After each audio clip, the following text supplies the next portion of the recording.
Hello everyone, and welcome back to another episode of Game of Thrones Winter's Coming. Today we're going to have another update video, and we're going to take a look at update notes, what's happened since the game. A few days ago received an update, I believe, and some of the features that were added is that we have the new Fiery Mine Supermine that has been added for a future event that's happening in a couple of days. We have a new specific research item that helps speeding up 2 or 3 trees inside the research tower, which we're also going to take a look at. And then there are some improvements in terms of the Dragon Isle dot mechanics. There are some resource transportation features that have been improved, and some other game experiences. And then of course there are some nice bug fixes, which we are not really going to cover, but there's been a huge issue with the Lord of Light's revival for War of the Kingdoms, which allowed certain people to kind of move Kingdom for cheap, I believe. And then there's of course also some other small minor changes and bug fixes that is going to be happening. But we'll focus around the new features, and then also include the new weapons, or take a look at the new weapons that have been added into the game that are not posted in the patch notes.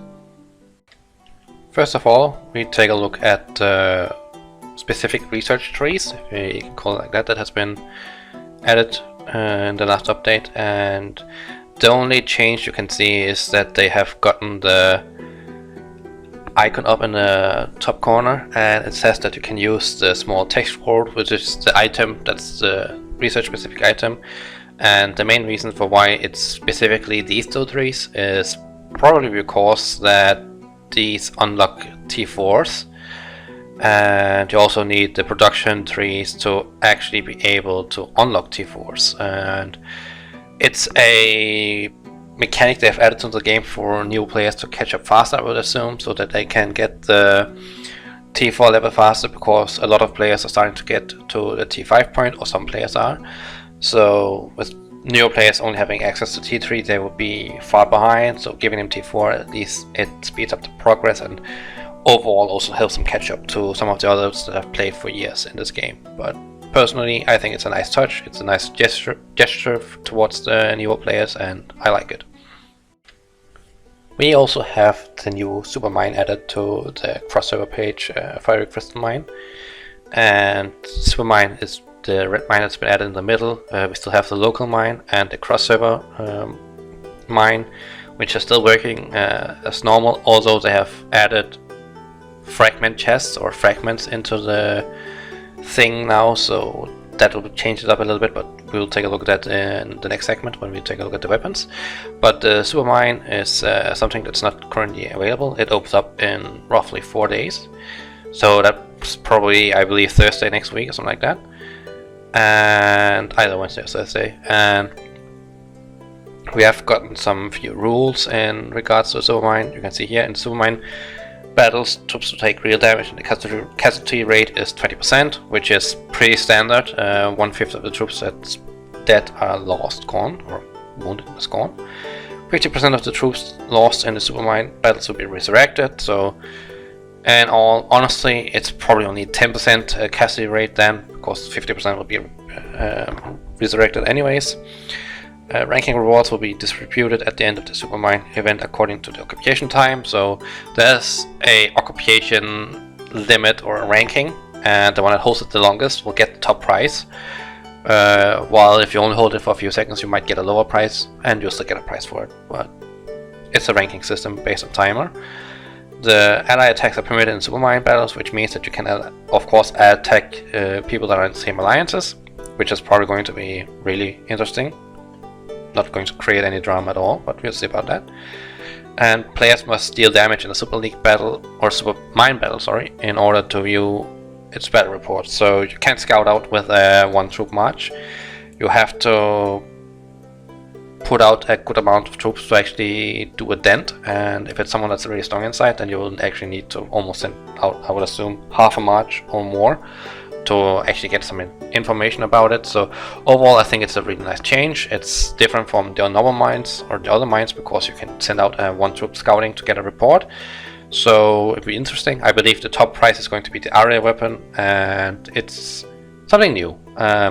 We don't know yet if it's going to be a global mine for the entire all kingdoms across kingdoms, or if it's going to be a specific amount of kingdoms combined together in that specific Supermine, or if it's only kingdom focused.